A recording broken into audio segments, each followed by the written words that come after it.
In this video, we'll discuss the story that occurred in Toronto, Canada on Saturday, November 25th, 2017. 22-year-old Tess Richey did not return home after meeting with a school friend. Her family filed a missing persons report, but it was not the police officers who found the young woman. Tess Richey was born on November 30th, 1994, the youngest in a family of 5 girls. Richey was raised in North Bay before moving to Toronto at 19. One of her sisters, Farina Richey, said Tess loved her life, her dogs, and her family. Tess had served tables in the city, but her dream was to land a job as a flight attendant and see the world. She was taking steps to do just that, having completed the flight attendant course at Siena College in North Toronto. At the same time, she was trying to get a job in one of the major hotels in Toronto. Unfortunately, Tess couldn't find a job to her liking. Her family financially supported her and never refused money when she asked for help. Some Canadian sources also say that when Tess didn't get a job at an airline or a hotel, she started learning Italian and searching for au pair jobs in Italy through the internet. Tess also had her own YouTube channel. The last video she published there was on February 23, 2014, almost 4 years before the events we'll discuss today. Tess talked about her experiences and the difficulties she had to face. Let's listen to some excerpts from this video. I guess in this video what I'm trying to do is tell my story, because I know for me, when I was going through this, I was searching everywhere I could, trying to find somewhere where somebody would understand and be able to get what I was going through, and I never found that. My boyfriend decided it was okay to strike me. Whether it's just a strike, whether it's a punch, whether it's a hair pull, whatever it is, it's not okay. He told his friends that he just threw a purse at me, and I'm like, even that's embarrassing. If only that's all that happened, but even that's embarrassing that you have to say, oh, all I did was throw a purse at her. No, it's really sad, and it makes me really sad because we were up in his bedroom, and that's when he hit me. I'm trying to justify. I don't even know. It's just I've never been beat so badly, or imagine me being beat so badly. It's so hurt every day. Unfortunately, a few years after recording this video, Tess again faced problems in her personal life that full-hearted destroyed her life. On November 23, 2017, Tess went through an emotional breakup with her boyfriend, Julian. The next day, she turned to her older sister, Rachel, who was 8 years older than her. The two were close. She was my soulmate, Rachel said. On November 24th, Tess spent most of the day at Rachel's house in Toronto. They talked about the breakup, went shopping, and visited a dog park. That evening, Rachel cooked some food. However, she had to persuade her sister to eat, as she had no appetite due to stress. Despite this, Tess made plans for the night. She decided to meet an old school friend named Riley Simard. Like Richey, Simard was from North Bay and had moved to Toronto in the summer of 2017. The two hadn't seen each other in years, but now that they were both living in the same city, they had started talking again. Simard suggested they go to Cruise and Tango, a well-known drag bar in the Church and Wellesley area. That evening, Rachel's partner ordered Richey an Uber so she could meet Simard downtown. Rachel recalled seeing her sister running down the front path to the Uber. That fleeting glimpse was the last time she would see her alive. Richey arrived at Cruise and Tango around midnight. Simard wasn't there yet, and the club was full of people. Tess texted her sister to tell her she reached the place safely. It was commonplace. Richey's phone was her second best friend, her sister said. The following morning, Rachel sent her younger sister a text message. She didn't expect to hear back immediately, considering Tess had been out the night before. By 6:30 p.m., Rachel still hadn't heard from her. Soon after, she noticed that none of her texts had reached Tess. Rachel tried calling, but all the calls went straight to voicemail. Her mother, Christine Hermiston, also tried to contact Tess, but her phone was off. Christine received a message saying that Tess had ordered an Uber at 4:02 a.m. However, soon after, she canceled it. When registering for an Uber account, Tess indicated her mom's credit card, hence Christine received a message every time her daughter used a taxi. Tess always kept in touch with her family, so when her phone did not turn on during the day, they began to suspect something could have happened to her. She usually had her phone on her at all times. Rachel asked her partner to check her sister's apartment in Scarborough. At the same time, Rachel started calling hospitals and also contacted the police. By the evening of the following day, the police had no news for Tess's family. Several officers tried to find out where Tess Richey might be, but no one had seen or heard from her in the last 2 days. On Monday, Tess's mother, Christine, and one of her sisters traveled from North Bay to Toronto to participate in the search. They were putting up and handing out flyers with Tess's picture, hoping someone might have seen her. The family did everything in their power. As for the police, they unfortunately did not show their best side when investigating.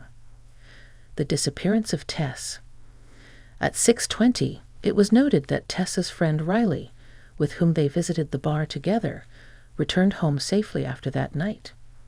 When asked if she knew where Tess had gone, Riley explained that she and Tess had drunk a lot, resulting in the bar security asking them to leave. They left shortly after 2:00 a.m.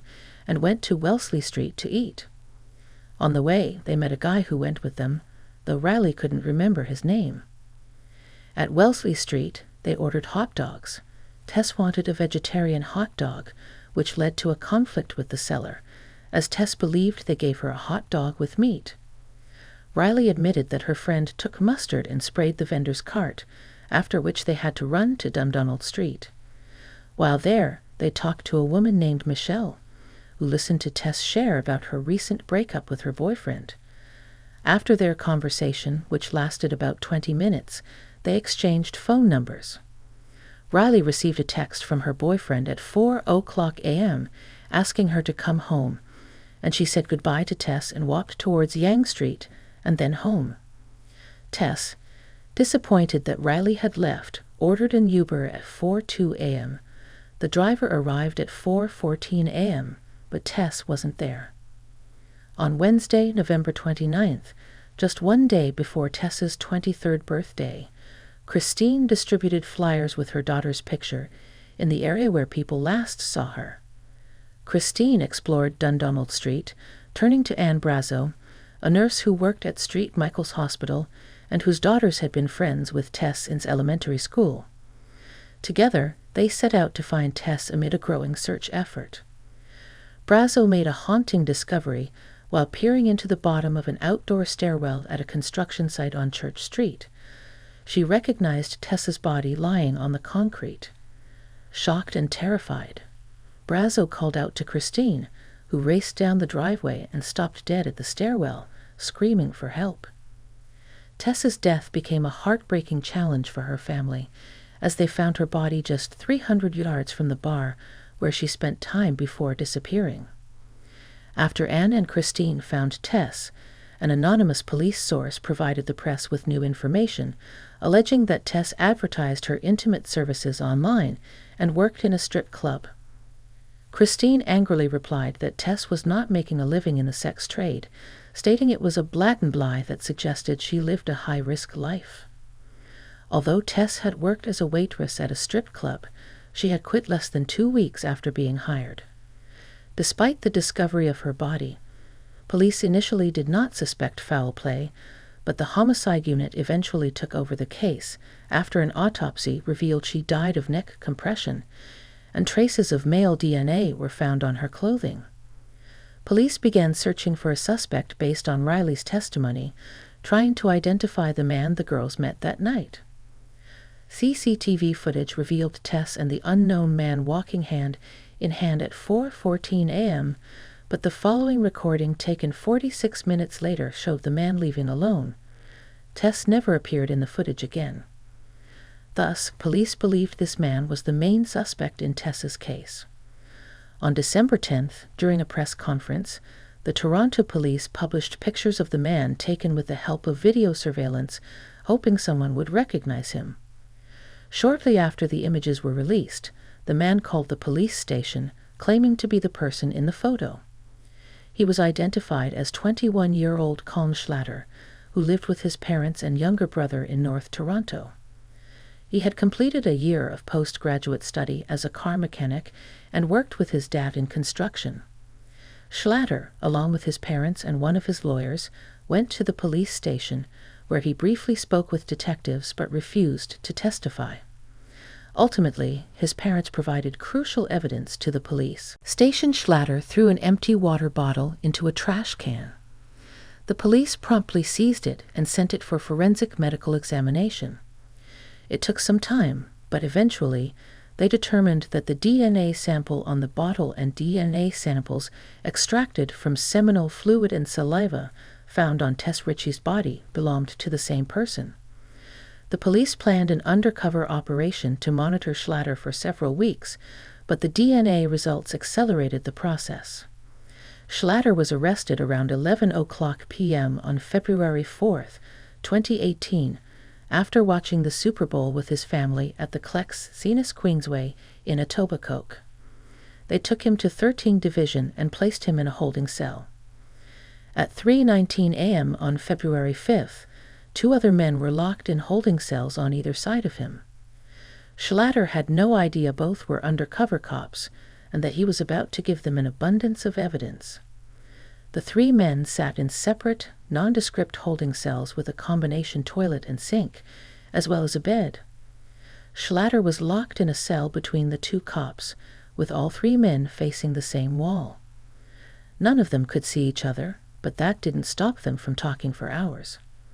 Schlatter told these policemen about his passion for card games and his ability to seduce women. According to him, he had slept with more than 40 women, even though he was only 21 years old. However, he did not mention that he liked both men and women. As it turned out later, Schlatter did not meet Tess and her friend Riley on the street. He was in the same bar as them, where he first noticed them. This recording was made shortly before security asked Tess and Riley to leave the bar. Schlatter also told undercover officers about Tess. At first, he said that she was alive when he left, but shortly after, he added that something could have happened because alcohol clouded his mind. He thought he was not capable of it. The police charged Kane Schlatter with taking the life of Tess Richey, but of course, he denied his guilt.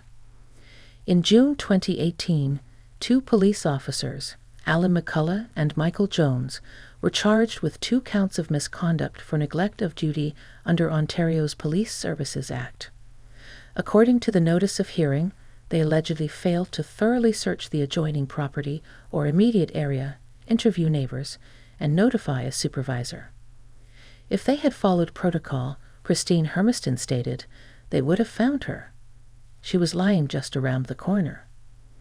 Despite all this, both officers remained working in the police but received penalties. As for Kane Schlatter, during the trial held in 2020, his defense tried to prove his innocence, arguing that someone else could have approached the stairs where Tess was lying by climbing over the fence on the other side of the building and thus remained invisible to the cameras. The lawyers even named another suspect, but the police thoroughly checked and interrogated this person, finding no evidence linking him to Tess's death. DNA evidence pointed to only one person, Kane Schlatter. Schlatter was a slight man who appeared soft-spoken. In court, he said he had a speech defect that caused him to slur his words and stutter sometimes. Trying to explain the presence of his DNA on Tess's belongings, he said she offered him to hide from prying eyes. At 4:02 a.m., Tess Richey ordered an Uber. The driver arrived at the pickup point at 4:14 a.m., but Tess wasn't there. Instead of letting Richey meet her Uber driver, Schlatter again approached her. They sat down on a bench at the corner of Church and Dundonald. Tess seemed a bit more upset from the argument, so he walked over to check if she was all right, Schlatter said. He claimed it was Richey who asked him to sit and talk. It's impossible to corroborate his account, as there is no sound on any security video from the area. Schlatter testified that Richey was bummed about her breakup, so he started talking about the dissolution of one of his previous relationships to make her feel better. She listened intently, he said, and even declined a phone call during their conversation. It was a lie. The police examined Tess's mobile phone records and discovered no one had called her during their conversation. Later on, she asked if it was okay if she kissed him. Schlatter said they stood up and gave each other a hug and kiss. These words could not be confirmed either, since there weren't any kisses on the CCTV footage available to the police. According to Schlatter, Richey asked him to follow her to the driveway at 582 Church Street and down into the property's outdoor stairwell. The prosecution considered these words a lie because, at that time, the Uber driver was waiting for Tess. They suggested that Schlatter offered to escort Tess to her car, but he was planning something completely different. We will never know what Kane Schlatter told Tess Richey as they walked up Church Street to convince her to walk into the dark at 4:00 a.m. with the man she just met. Schlatter claimed that he and Tess went down the stairs and started kissing. He wanted more, but Tess said they couldn't go any further. According to Schlatter, they kissed for a long time, which resulted in him ejaculating into his pants. After that, he invited, Tess went to his house, but she refused and said he could leave, which he did. Schlatter continued insisting Tess was alive when he left. It is important to note that all of the above was Schlatter's story, which the police could not verify. Only 2 people knew the truth about what happened that night. One of them was already dead. The prosecution's witnesses at the trial were Riley, a friend of Tess, and Michelle Tepp, a woman with whom they talked that night. They both identified Schlatter. He not only spilled his guts to 2 undercover cops, but allegedly confided crucial details to a cellmate when they were at a Toronto detention center for roughly 2 months in 2018. The man can only be referred to as ES because of a publication ban and has a criminal record spanning decades, including several break and enters and a domestic assault. The informant said he initially felt sorry for Schlatter, as he was a young man in jail for the first time. That's why ES invited him to share his cell while they were in protective custody. However, over time, ES soured on his new cellmate. Schlatter would cry himself to sleep at night because he didn't want to do time and because he missed his mommy. Yet he showed no remorse about Richey's death, ES said. Schlatter told him about his kiss with Richey and that he lost control when she said she didn't want to go any further. He couldn't stop and strangled Tess with a scarf. In court, Schlatter flatly denied that those conversations took place. His lawyer called ES a manipulative pathological liar. Putting aside all the testimony and relying only on physical evidence, one can conclude that someone strangled Tess Richey and only one person's DNA was on her clothes, calmed Schlatter. In her closing address to the jury, defense lawyer Lydia Riva portrayed Schlatter as a harmless kid and an innocent young man. As hard as it might be to accept and as uncomfortable as it might make us feel, the criminal justice system can get it wrong, Riva said. Mr. Schlatter was an easy target. He is easy to blame. On March 23, 2020, the jury found Schlatter guilty. The judge sentenced him to life imprisonment with the right to request parole after 25 years. The trial was heartbreaking for Richey's mother, sisters, and other supporters, who were at times reeling and crying in the courtroom. While they now have some of the answers they craved for so long, their lives are forever changed. Evil not only took Tess that night, it sentenced her surviving family to a cruel and painful future while robbing the world of so much love and potential, said Richey's sister Vina. Tess was the heart of my family, and we will forever be incomplete. In June 2020, Tess Richey's family sued Schlatter, the police, and others, because of the psychological devastation they experienced after Tess's death. Do I want to just go in the house and hide and let it go? Absolutely. But can I? Absolutely not. I can't, because I can't get it out of my head that they let her lay there for 4 days, said Christine Hermiston. That image is seared in her mind forever. Hermiston added that she should not have needed to travel from her home in North Bay, Ontario, to Toronto to do the job of the police. Tess was the glue of the family, and her death has torn everyone apart. Her mother said, "We have trouble looking at each other. We feel like we all let Tess down. We feel a lot of guilt, and that's why we're continuing to fight on behalf of Tess, because we're not going to let her down again." They are seeking a total of $20 million in damages, including punitive damages.